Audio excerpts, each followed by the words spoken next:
सब्ज़ मिर्च है, लहसुन, अदरक, ये तकरीबन एक टेबल स्पून है अदरक, 1 टेबल स्पून है लहसुन और 3 से 4 अदद मिर्चें, ये भी इसके साथ डालनी है ताकि अच्छी तरह ये पक जाए, घुल मिल जाएगी।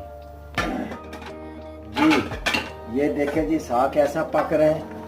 इसको तकरीबन घंटा डेढ़ हो गया है, 1.5 पौने 2 घंटे, और ये पक रहा है। इसको ऐसे अभी मैं कोटूँगा इसके साथ, और थोड़ी देर ये और पकेगा।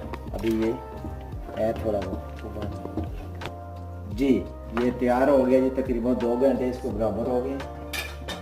तो ये देखें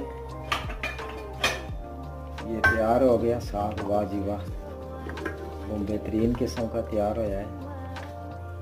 इन्हें कोटना और आटा पा के इन्हें कोटना भी है।